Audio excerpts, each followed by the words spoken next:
Assalamualaikum warahmatullahi wabarakatuh. Salam supranatural. Gimana kabar Anda, Sobat TH2?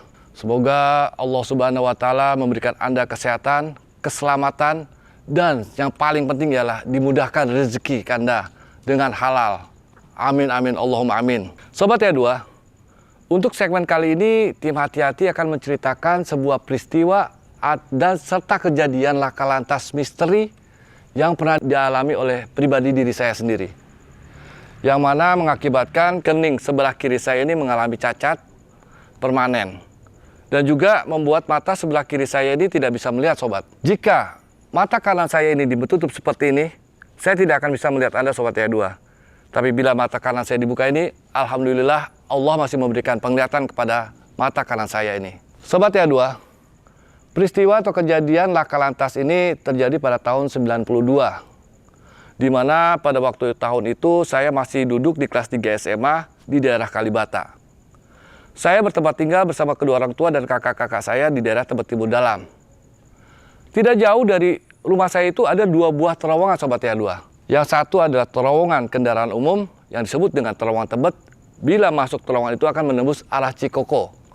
Dan di sebelah terowongan Tebet ini adalah sebuah terowongan kereta api yang mempunyai dua jalur.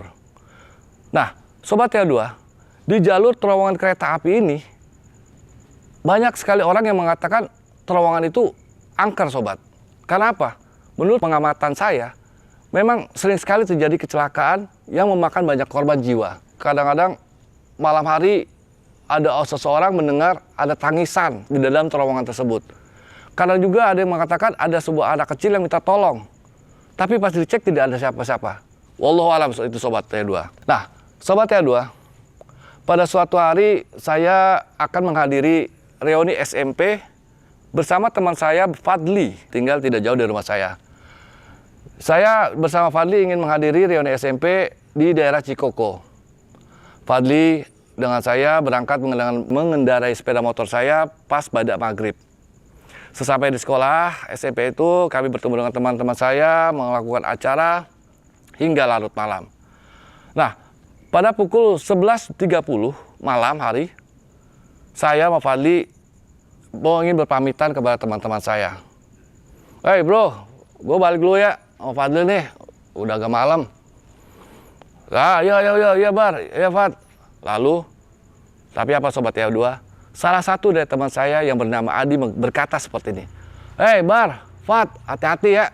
Kalau lewat terowongan, sering ada penampakan. Lalu saya jawab aja, bisa aja loh Di.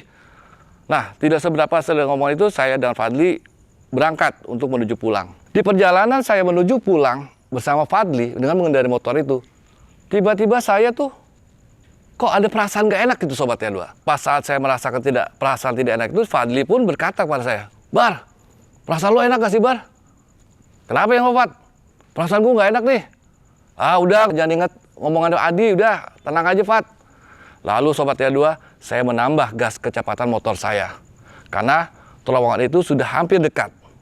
Pas saat saya ingin memasuki terowongan tersebut, Sobat TH2, di tengah-tengah terowongan itu kok tiba-tiba ada seorang nenek-nenek yang berdiri.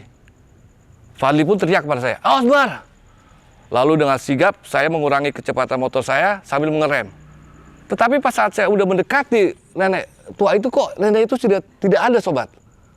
Lalu tiba-tiba saja di belakang ada yang mendorong motor saya dengan kencang, sobat.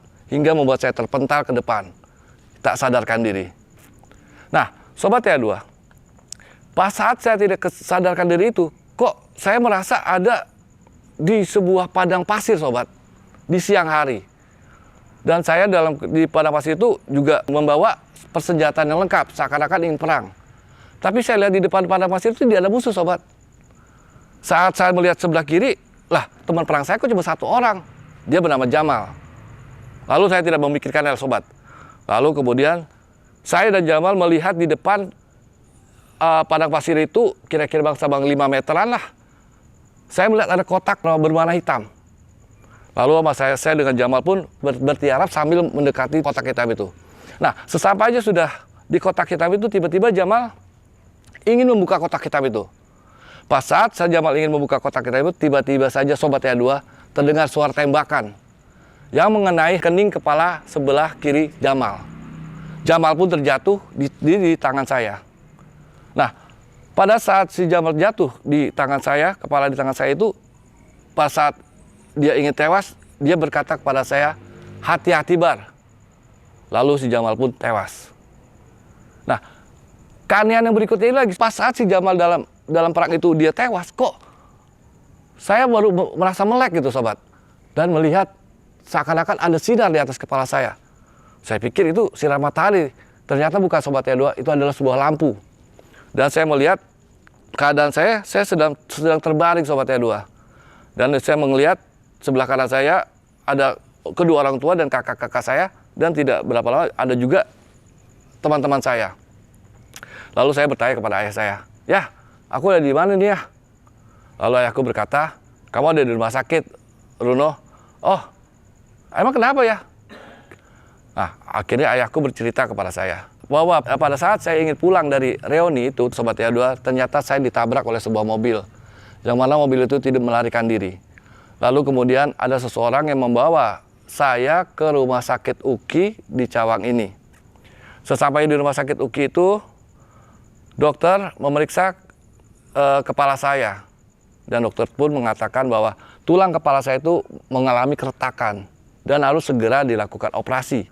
Bila tidak dilakukan operasi, akan fatal bila tulang itu mengenai otak saya. Lalu dokter itu pun meminta izin kepada ayah saya. Tak seberapa lama, akhirnya ayah saya pun mengizinkan dokter untuk melakukan operasi di kepala saya ini. Nah, Sobat Tia2, di saat dokter ingin melakukan pengoperasian di kening kepala saya ini, keluarga saya dan teman-teman saya itu berdoa dengan membacakan surat Yasin. Saat pengoperasian, terus mereka membacakan surat Yasin, berdoa agar diri saya itu diselamatkan oleh Allah Subhanahu wa taala. Dan Sobat Tia2, ternyata kata ayah saya itu, mereka melakukan pembacaan surat Yasin itu selama 20 hari. Karena saya mengalami sekarat selama 20 hari itu. Jadi Allah mengabulkan atas doa surat Yasin itu, membuat saya akhirnya menjadi selamat Sobat Tia2. Nah, demikianlah Sobat Tia2, pengalaman peristiwa kejadian laka lantas yang saya alami itu, hingga membuat saya seperti ini. Semoga kejadian ini bisa menjadi pelajaran buat Anda untuk selalu berhati-hati dalam menjalani dunia ini. Wabillahi taufiq wal hidayah. Wassalamualaikum warahmatullahi wabarakatuh. Hati-hati.